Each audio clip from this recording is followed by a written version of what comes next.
Marine ഡ്രൈവിലെ ചുംബന സമരത്തെ ഞാൻ അനുകൂലിക്കുന്നു എന്ന് പറയാൻ അപാരമായ തൊലിക്കട്ടി വേണം. ആ പാഠശാലയിലുമുണ്ട്, നമ്മുടെ മക്കൾ പഠിക്കുന്നു, ആ ടീച്ചറെ സ്റ്റുഡന്റ് ആയിട്ട് അല്ലേ. കണ്ണൂർ ജില്ലയിലെ ഇസ്ലാമിന്റെ പേരെടുത്ത് പരാമർശിക്കപ്പെടുന്ന ഒരു ഗവൺമെന്റ് സ്കൂളിൽ അധ്യാപിക. നാണമില്ലേ സഹോദരിമാരെ? നമ്മളൊന്ന് ആലോചിച്ച് നോക്കണം, എന്ത് വലിയ സംസ്കാരാണിത്. അല്ലാഹുവിന്റെ റസൂൽ സല്ലല്ലാഹു അലൈഹി വആലിഹി വസഹബിഹി വസല്ലം നബി തിരുമേനി പറഞ്ഞു പോയി, എന്റെ സമൂഹം ഫസാദായി ഫസാദായി ഫസാദായി ഫസാദിയത്ത് എവിടെ നിൽക്കും? വഴിയരികിലൂടെ നടന്നു പോകുമ്പോൾ നടുറോട്ടിലും പൊതുവഴികളിലും അവിഹിത ബന്ധങ്ങൾ നടന്നുകൊണ്ടിരിക്കും. മനുഷ്യൻ അത് കാണാതിരിക്കാൻ കണ്ണു ചിമ്മും. വൃത്തികേടുകൾ വ്യാപകമായി രഹസ്യത്തിന്റെ അറകളിൽക്കുള്ളിൽ നിന്ന്, ഇരുട്ടിന്റെ മറവിൽ നിന്നത് പട്ടാപകൽ വെളിച്ചത്തേക്ക് കടന്നു വരും. അത് തെരുവുകളിലേക്ക് വലിച്ചടക്കപ്പെടുന്നതാണ്. അന്യൻ കാണുന്നത് ലജ്ജയുണ്ടെങ്കിലല്ലേ പ്രശ്നമുള്ളൂ. ലജ്ജയെടുത്ത് കളയപ്പെട്ടു പോയാൽ പിന്നെ അന്യൻ കാണുന്നതിന് എന്താണ് പ്രശ്നം?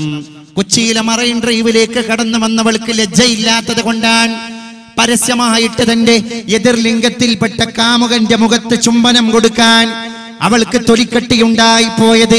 അവരുടെ ഹൃദയത്തിൽ നിന്ന് സദാചാരബോധം അസ്തമിച്ചു പോയതിന്റെ പേരിലാണ്. അതിനുവേണ്ടി ഇനി എത്ര കാരശ്ശേരിമാര് മലയാള മനോരമയുടെയും മാതൃഭൂമിയുടെയും എഡിറ്റോറിയൽ പേജുകളെ ഉപയോഗപ്പെടുത്തിയിട്ട് നാഴികക്ക് 40 പ്രാവശ്യം ചർവിത ചർവണം നടത്തി, മൈതാന പ്രസംഗം നടത്തി, ഒലക്കമുക്കിയ അക്ഷരത്തിലൂടെ വെണ്ടക്ക നിരത്തി, അച്ചുകൾ നിരത്തിയാലും ശരി, എന്റെ പ്രിയപ്പെട്ടവരെ, നിങ്ങൾക്ക് മതത്തിന്റെ സംസ്കാരങ്ങളെ തകർക്കാൻ സാധ്യമല്ല എന്ന് പറഞ്ഞു കൊടുക്കാൻ ആണത്തമുള്ള ആർജവമുള്ള ചെറുപ്പക്കാരാ നമ്മൾ സന്നദ്ധരാകേണ്ടതുണ്ട്. വല്ലാത്ത അത്ഭുതമായി പോയി. 60, 70 കഴിഞ്ഞ വലിയ പത്രമാധ്യമ പ്രവർത്തകരെ എന്ന് സ്വന്തം വിശേഷിപ്പിക്കപ്പെടുന്ന ഈ ബുദ്ധിജീവികളാണ് പിന്നെ അതിനെ ന്യായീകരിച്ചിട്ട് ലേഖനം എഴുതാൻ. അതൊക്കെ ഓരോരുത്തരുടെ സ്വാതന്ത്ര്യമാണ്. നമ്മൾ സ്വാതന്ത്ര്യമുള്ള നാട്ടിലാണ് ജീവിക്കുന്നത്. The greatest republic, democratic, socialist, secularist republic country of the world, അതാണ് ഇന്ത്യ. ആ ഇന്ത്യ രാജ്യത്തില് പ്രായപൂർത്തിയായ ആൾക്കും അവരുടേതായ സ്വാതന്ത്ര്യമുണ്ട്. അതുകൊണ്ട് ഏത് സമരത്തിനും ആ സമരത്തിന്റെ സംഘാടകർ നിശ്ചയിക്കുന്ന സ്വാതന്ത്ര്യം കൊടുക്കാൻ ഇവിടുത്തെ ഭരണകൂടം സന്നദ്ധരാകണം, പോലീസ് സന്നദ്ധരാകണം. മറൈൻ ഡ്രൈവിലേക്ക് കിസ് ഓഫ് ലവിന്റെ സംഘാടകരായിട്ട് വന്ന, ഫ്രീ തോട്ടിന്റെ സംഘാടകരായിട്ട് വന്ന ആളുകളെ വിരട്ടിയോടിച്ച പോലീസിന്റെ നടപടി കിരാതമാണ് എന്ന് വിശേഷിപ്പിക്കുന്ന രീതിയിൽ എത്ര ബുദ്ധിജീവികൾ ഇവിടെ കടന്നു വന്നു. ഞാൻ ചോദിക്കട്ടെ, അങ്ങനെ ഓരോ സമരവും ആ സമരത്തിന്റെ അണിയറ ശില്പികളുടെ സ്വാതന്ത്ര്യമാണെങ്കിൽ നാളെ ആയുധമേന്തിയിട്ട് കടന്നു വരാൻ ചില സ്വാതന്ത്ര്യമുള്ള സംഘാടകർ തീരുമാനിക്കുകയാണ്, ഞങ്ങൾ കൊലപാതക സമരമാണ് നടത്താൻ പോകുന്നത്, അതുകൊണ്ട് മുന്നിൽ കാണുന്ന ആൾക്കാരെ മുഴുവൻ ഞങ്ങൾ കൊലപ്പെടുത്താണ് എന്നുള്ള സമരം കൊടുത്താൽ, കാരശ്ശേരിയുടെ ഭാഷയിൽ പറഞ്ഞാൽ അതിനുള്ള സ്വാതന്ത്ര്യം കൊടുക്കലും നാട്ടിലെ നിയമപാലകന്റെ ബാധ്യതയാണ്. അതല്ലേ? എന്തിനാ ഈ ഇഷ്യൂ ഉണ്ടായത്? കോഴിക്കോട് ഡൗൺ ടൗൺ എന്ന് പറയുന്ന ഒരിക്കലും പ്രശസ്തമല്ലാതിരുന്ന, ഇപ്പോൾ യുവമോർച്ചയുടെ പ്രവർത്തകന്മാർ വളരെ പ്രശസ്തിയുടെ കൊടുമുടിയിലേക്ക് എത്തിച്ച ഒരു ഹോട്ടൽ, ആ റെസ്റ്റോറന്റിൽ സദാചാരത്തിന് നിരക്കാത്ത പ്രവർത്തനങ്ങൾക്ക്, അനാശാസ്യ പ്രവർത്തനങ്ങൾക്ക് അതിന്റെ ഉടമകൾ, ബന്ധപ്പെട്ട അനുയായികൾ സ്വാതന്ത്ര്യം അല്ലെങ്കിൽ അതിനുള്ള സംവിധാനങ്ങളും സൗകര്യങ്ങളും ഒരുക്കി കൊടുക്കുന്നുണ്ട്. അതിനെ എതിർക്കാനുള്ള സമര രീതി രാജ്യത്തിന്റെ ഭരണഘടനയിലുണ്ട്. അതിന് നിയമപാലകരെ സമീപിക്കാം, കോടതിയെ സമീപിക്കാം, നാട്ടിലെ പൗരപ്രമാണിമാരെ സമീപിക്കാം, വ്യാപാരി വ്യവസായി ഏകോപന സമിതിയുടെ യോഗം വിളിക്കാം, ഒക്കെ ചെയ്യാം. കല്ലെറിയ, ചില്ല് തകർക്കുക, നിഷ്കരണം, അവിടെ വലിയ വലിയ പിന്നെ സംഘടനകൾ ഉണ്ടാക്കുക, ആ സമര രീതി ശരിയല്ലായിരുന്നു. ആ ഹോട്ടൽ തകർത്തതിന്റെ പേരിലാണ് മറൈൻ ഡ്രൈവിൽ കിസ് ഓഫ് ലവിന്റെ സമരം നടത്തിയതെങ്കിൽ ഞാൻ ചോദിക്കട്ടെ, ഇതിലും വലിയ സദാചാരം ഇവിടെ നടന്നിട്ടുണ്ടല്ലോ. മലപ്പുറം ജില്ലയിലെ കൊടിയത്തൂർ എന്ന് പറയുന്ന ചെറുവാടിക്കടുത്തുള്ള കോഴിക്കോട് ജില്ലയുടെ അയൽപ്പക്ക പ്രദേശമായ സ്ഥലത്ത് കഴിഞ്ഞ 2 വർഷം മുമ്പാണ് ഷഹീദ് ബാബ എന്ന് പറയുന്ന ചെറുപ്പക്കാരനെ സദാചാര പോലീസ് ചമഞ്ഞ് അവന്റെ നാട്ടുകാര് ഒരു മരത്തിൽ കെട്ടിയിട്ടിട്ട് വൃഷ്ണം പോലും മുടച്ചു, ഷണ്ഡീകരിച്ചു. പച്ച മലയാളത്തിൽ ഞാൻ പറയാൻ, ആ സഹോദരൻ മരണത്തിന് വിധേയനായി പോയി. നാട്ടുകാരുടെ അടി കിട്ടിയിട്ട് നമ്മള് കോയമ്പത്തൂരിലും ആന്ധ്രാപ്രദേശിലും ആസാമിലും ബംഗാളിലും ഹരിയാനയിലും ഒക്കെ കാണുന്ന കിരാതമായിരിക്കുന്ന തച്ച് കൊല്ല ആ പ്രവൃത്തി നടന്നില്ലേ? കൊടിയത്തൂരിൽ ഏത് സദാചാര വിരുദ്ധ പ്രക്ഷോഭത്തിന്റെ ആൾക്കാരാണ് മറൈൻ ഡ്രൈവ് ഷഹീദ് ബാബ മരിച്ചപ്പം വന്നത്? ഞാൻ ചോദിക്കട്ടെ, ഒരാളുണ്ടായോ? ഒരു പെൺകുട്ടി ഉണ്ടായോ ഫ്ലക്സ് പാടും പ്ലക്കാർഡും പിടിക്കാൻ? ആരുമില്ലായിരുന്നു. പെരുമ്പാവൂരിലെ രവി കൊലപ്പെടുത്തത് എങ്ങനെയാണ്? പെരുമ്പാവൂരിലെ KSRTC ബസ് സ്റ്റാൻഡിൽ വെച്ചിട്ട് ഞങ്ങളെ പോക്കറ്റ് അടിച്ചത് നീയാണെന്ന് പറഞ്ഞിട്ട് രവി എന്ന് പറയുന്ന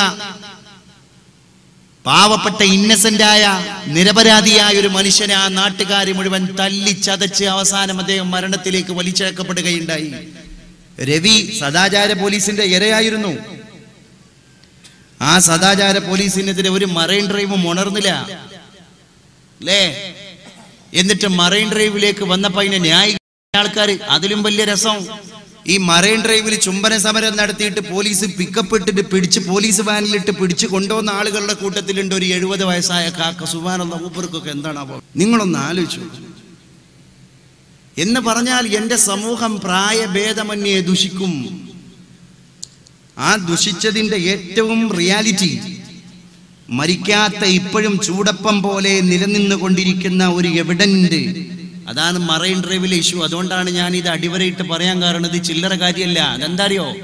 മറൈൻ ഡ്രൈവ് ഇഷ്യൂ ഇനി പരാമർശിക്കാതെ പോയാൽ ഇത് കേരളത്തിലെ കൗമാരക്കാരായിരിക്കുന്ന പിള്ളേർക്ക് വലിയൊരു ധൈര്യം കൊടുത്തിട്ടുണ്ട്. അത് നിങ്ങൾ തിരിച്ചറിയണം. ഇന്ന് ഞാൻ കുറ്റിപ്പുറം റെയിൽവേ സ്റ്റേഷനിൽ ഇങ്ങോട്ട് വണ്ടി കയറാൻ നിൽക്കുമ്പോൾ അവിടെ പുസ്തക വിൽപ്പന നടത്തിക്കൊണ്ടിരിക്കുന്ന ഒരു ചെറുപ്പക്കാരൻ ചർച്ച തന്നെ നടത്തുന്നത് ഇതാണ്. എന്നിട്ട് അവിടെ വന്നിട്ട് ചോദിക്കുകയാണ്, മറൈൻ ഡ്രൈവിന്റെ ഇഷ്യൂ പ്രസിദ്ധീകരിക്കപ്പെട്ട ഏതെങ്കിലും പീരിയോഡിക്കൽസ് ഇറങ്ങിയോ എന്ന് പറഞ്ഞാൽ ഇപ്പോഴത്തെ മലയാള ഭാഷ, കേരള ശബ്ദം, മാതൃഭൂമി, മലയാളം വാരിക, അതുപോലെ തന്നെ ഇത്തരത്തിലുള്ള പീരിയോഡിക്കൽസ് വാരികകളും മാസികകളും കാത്തു നിൽക്കുകയാണ് ആൾക്കാർ. യൂട്യൂബ് സജീവായി, ഫേസ്ബുക്ക് സജീവായി, അപ്ലോഡിങ് സജീവായി, ഡൗൺലോഡിങ് സജീവായി. ഇത് ഇന്ത്യ രാജ്യത്തിന്റെ ബോർഡറുകൾ കടന്ന് പുറം രാജ്യങ്ങളിൽ ചർച്ച ചെയ്യപ്പെട്ടു. കേരളം മാറി.